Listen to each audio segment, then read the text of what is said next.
Are you looking to build a career in costume design? What role does costume design play in filmmaking? That's exactly what we're going to answer in this episode of the Zista Podcast.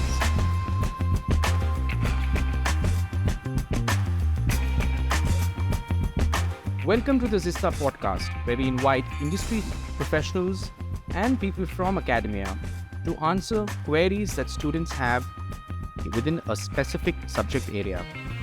In today's episode, we're going to be focusing on filmmaking and a very integral part of filmmaking, which is costume design.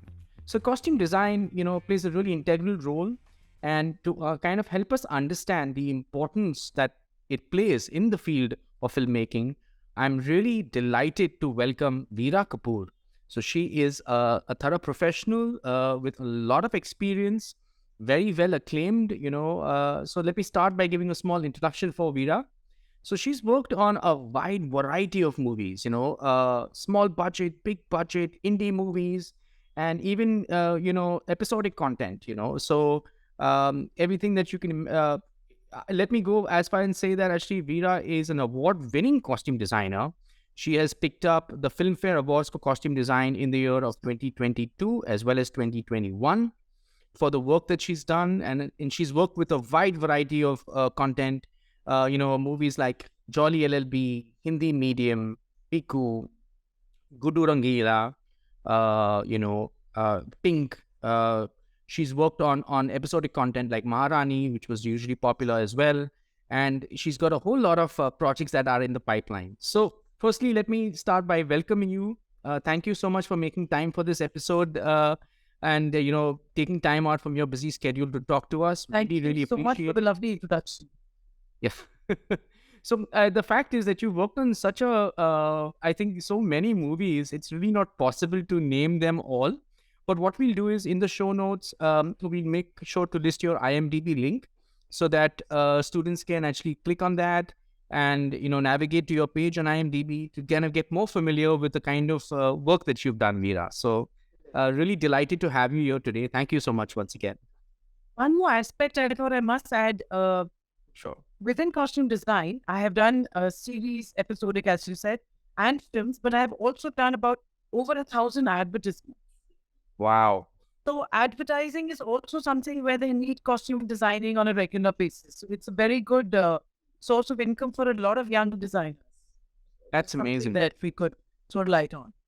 No, absolutely. Absolutely. In fact, one of our queries that we're going to be touching upon within this episode are the kind of careers that students can explore. And I'd love it if you could expand on that a little bit more. Sure. But let me start by asking you, I'm really curious to know a little bit more about your journey, what attracted you to costume design? And when did you know that, okay, this is something I want to build a career in? I actually was very fascinated with the industry, with Bollywood, growing up and being a complete film buff, enjoying every aspect of films. I started as an intern working in Bombay with a company called Red Ice Films, where I assisted Sujit Sarkar. That's how my journey with Mr. Sarkar started. And I learned, he's my first guru, I would say. I learned a lot from him. And 20 years of now, I've completed almost 20 years of working with him. So some of both my award-winning projects were with him. So Sardar Uddham and Gulabo Sitawa. Right. So I started as an intern, not knowing which direction to exactly go with. So as I worked as an assistant director, I figured out I started assisting in costumes as well. I started assisting designers. And then I started enjoying this direction. So I thought, let me work. I learned this profession on the job. I learned it by assisting other designers, by picking up skills from them, and then starting off with very small projects. And as I mentioned earlier, starting off with advertisements. So that was my base. Advertising was where I started understanding costume design, understanding it. That was the beginning of my costume design journey. That's amazing. Life is so unpredictable. You start in one direction, it takes you another direction. And I think life has this really amazing way of working out in the best possible way for us. I feel that. And I think if you harbor that or if you have that kind of feeling, actually things work out really well, so it's nice for you to share that, Veera. Thank you so much. So let's jump into the meat of the matter, and let me ask you, what does it take to be a costume designer? Um, See, there are costume designing is not just about fashion. It's Right. very different, especially for films, for series. It's very different from only fashion. Having a fashion background is definitely an advantage. Right. Having a degree, having a certain course, having the basic skills of how to construct a garment are always helpful in the process. But at the same time, if you're driven, if you are smart and are willing to intern and pick up skills, then there is a lot that costume design has to offer. As I said, there are advertisements, there are series now, and with the introduction of all these OTT platforms, they yeah, need to create there is content. Yeah. there is so much content being created and hence so much work generated for costume designers. Right. So definitely the technical know-how is an advantage. But at the same time, if you're smart and if you're willing to put in the effort, even without that, you can gain a lot. Awesome. Awesome. Thanks for that, Veera. Coming to career opportunities, most certainly there are career opportunities, and I think you've already, to some extent touched on that, talking about costume design being required for content being created on OTT platforms, in ads, and you mentioned you worked on so many ads, and of course, so many movies. But within the field of costume design, let's say costume design, now let's dive a little deeper. So let's assume costume design is an umbrella. Are there smaller areas or smaller facets that you could, perhaps specialize in before you graduate to becoming a full-fledged costume designer? See, as I mentioned, a little bit of technical know-how would not harm you. So there are many diploma courses, there are degrees, and also there are certain like 1 year course, a few months courses, Okay. which can be like, as I mentioned, I've seen some of the work of the students in listening words. Right. That is also pretty commendable. And they do focus a little bit on costume design in films as well. Right. So there are now different institutes that are offering you shorter courses. If you haven't, if you don't have the resources or the time to do like a 3 year course in a bigger institute, Okay. there are smaller diploma courses which just be it about fashion styling. There are also courses now on styling, which Right. is also an important aspect of costume design in films or series. So even those small diplomas can be an added advantage and will give you a little bit of the technical detailing that goes into costume design. Okay. So let's assume, there's a director and that director is working towards a vision. And, of course, when you're trying to put a certain feeling or a certain kind of era or a certain kind of movie out there, you're thinking of multiple elements. You're thinking of the music, you're thinking about the kind of sets, and but naturally you're thinking of the costume. So at what time or at what point of the filmmaking process does costume design enter? Is it at the conceptual stage or more at an execution stage? Oh, it starts at a conceptual. As soon as the script is ready, the first thing Right. that even I do as a costume designer is I Okay. read the script. Okay. That is step one. And then you kind of sit with your director and you brainstorm as in how does he see these individual characters? Okay. What is their background? What is their from which economic strata are these individuals, Right. who are part of his story? Because sometimes a story, when you read a story, I don't know his the character's income. Okay. I don't know where he lives, exact location and things like that. So Right. all those are also factors that determine, okay, where does he live? What kind of money does he earn? What are the people he mixes with and hangs around with? All these are things that will influence his lifestyle, his choices, his options in terms of clothes. Now, again, when it is a period film, like for example, Sardar, so we are looking at a certain time period. Now, when we have a lot of data available. I remember talking to some designers who have worked in films before we had the internet and before they had Google. And Right. it was a nightmare for them, to go and hunt for books Also, you find so many books which don't have any pictures to support the text. So that was very difficult for them, especially certain time periods between like early 1900s, before 1940s. So today we are blessed that we live in a time where we have so much information available on the internet. That is a big blessing for us. And so the first process is obviously for, like, for example, for a period film would be to research as much as you can about the time period, to write as many pictures as you can. Okay. And then obviously the data is passed. Every era, every period will have a lot of options. So that's where you brainstorm with your director and come up with how you see your characters. What is your vision of these individual characters? And you choose from the among available options. And then we move on to sourcing fabrics and getting into the smaller nitty-gritties and details of the production.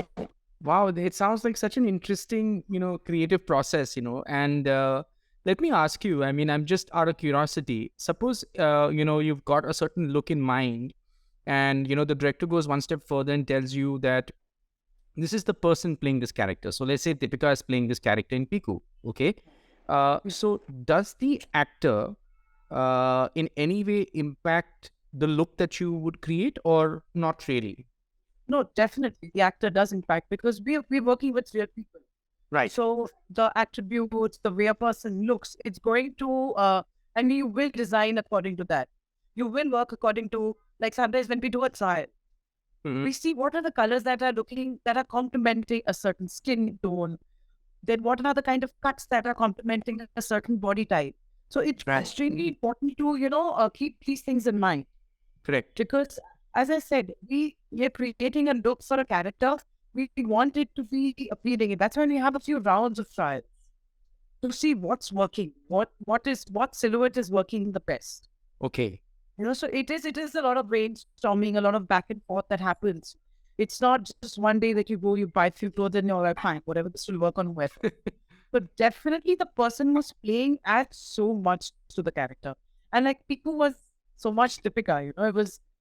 And again, the way Sujit brought that character to life, it was amazing seeing them work together. And it was amazing seeing Deepika surrender to the character. She came from a very high fashion and always glamorous role. So I was also nervous that, she did her makeup in 5 minutes. 5 minutes her makeup artist, their job was done, they did such basic makeup. They kept her looking so simple and real. Like your girl next door, Girl next door, like probably how we get up and get ready and go to work every day. She was an architect. She was busy. She wasn't wearing fancy shoes every day, changing them and 20 bags. No, she was a real person. She had a bag which she'd throw in all her papers. She has like a rolled up paper coming out of her bag. All these little details, they make the character more real and believable. Brings another dimension, realism. Yeah. There are people still, it's been so many years to Piku. Almost 9 years to Piku now. And I get messages from so many people even today that we can all associate with Piku. We can all associate with, that girl next door. And this is part of us. They were like, we don't dress up like this. And, we've never seen somebody dress up so casually and look so nice. And yeah, I still get a lot of messages. Okay. Let me ask you something, Sorry, my kids are just going to walk past. No problem. No problem at all. Yes. Carry on. All right. Let me ask you one thing, you worked on so many different projects, right? And I wanted to ask you, like, from the kind of projects that you worked on, are there a specific project that is, say, very dear to you because something you really enjoyed working, or is there something that you found really challenging, and you felt a sense of fulfillment having worked on it? Anything you can share on that front? It's very difficult from being a part of so many amazing projects to choose a few is a little difficult. Sure. But if you give me a chance to have my top, like 5, I can. Okay, top 5. Yeah, that's good. Yeah, I have like a top 5. Okay. So Piku was one film that I feel it gave me a certain recognition in the industry.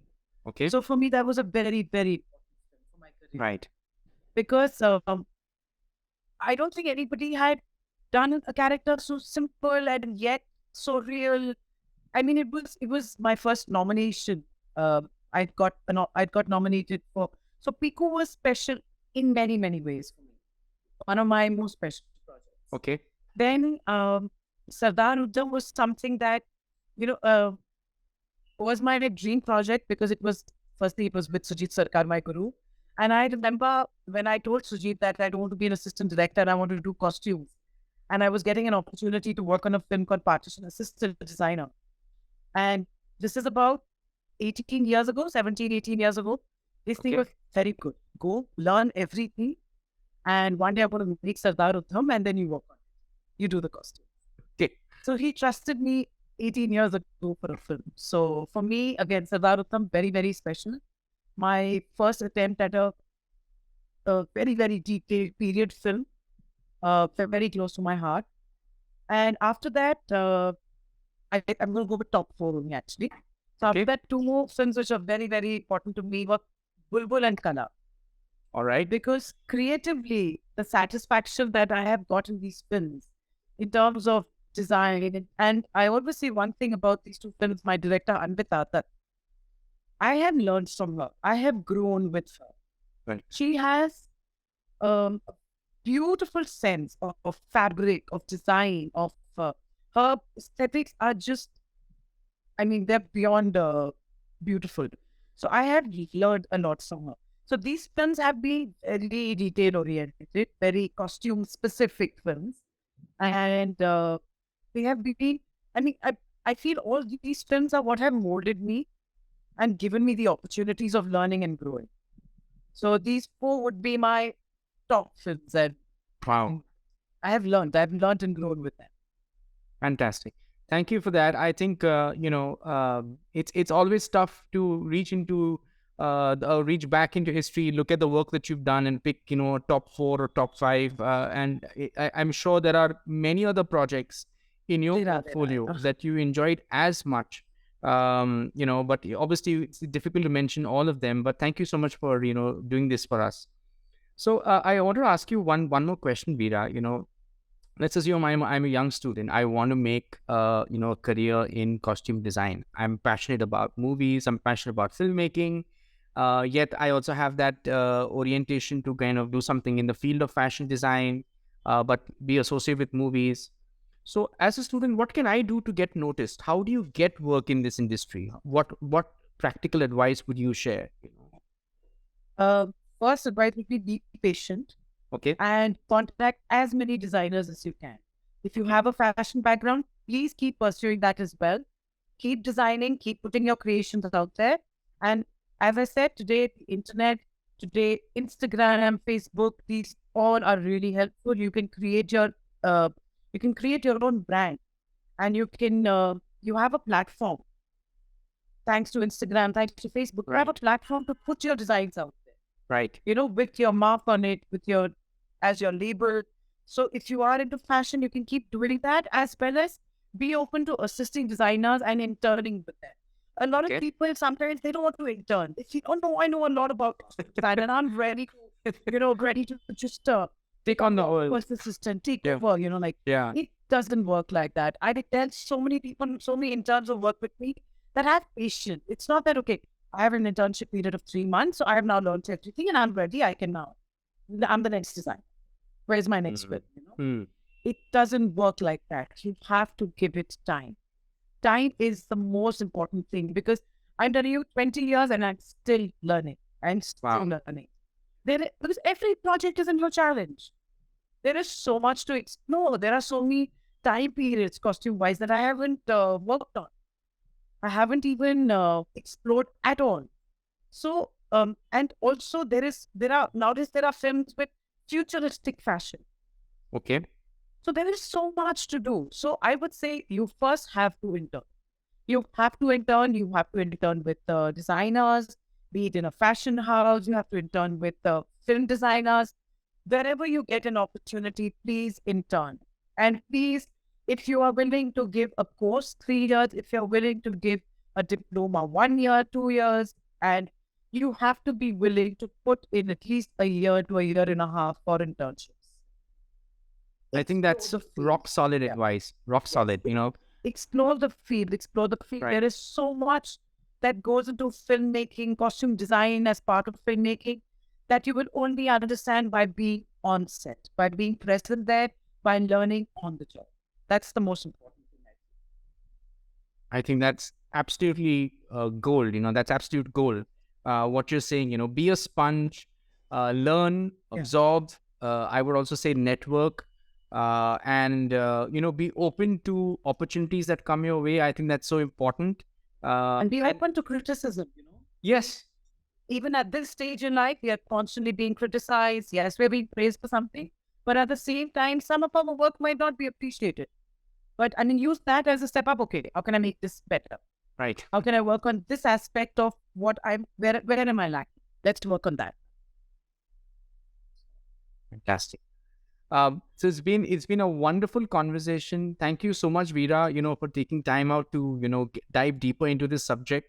It's something that some of us know, but many of us do not know the nitty-gritties. And I think after consuming this episode, students will be better informed about what they can do, how they can go about doing it, and also some real world advice about being patient, looking for internships, and having that background in fashion design helps. It certainly helps, but it may not, be an absolute requisite. I mean, you can also learn on the job and grow as you move along. So that's fantastic. And I have watched many of the movies that you have worked on, and you have worked as a costume designer. And I'm beginning to realize that filmmaking is such a it's a mixed medley. It's a medley of different professionals excelling in their specific area, coming together and collaborating to make something which is larger than themselves individually, but it all kind of comes together. And of course, you need a good director at the helm to have a vision, to have be clear about what he or she wants. I think that's really important. And as a costume designer, you are really pitching in, you are really doing your bit to convey that feeling, that vision, that story that the filmmaker is trying to play, to convey rather. And thank you so much for making time for this. Thank you so much. I've enjoyed this. Great. I hope you enjoyed this episode of the Zista Podcast. We want to keep doing this, inviting people from the industry and answering queries that students have.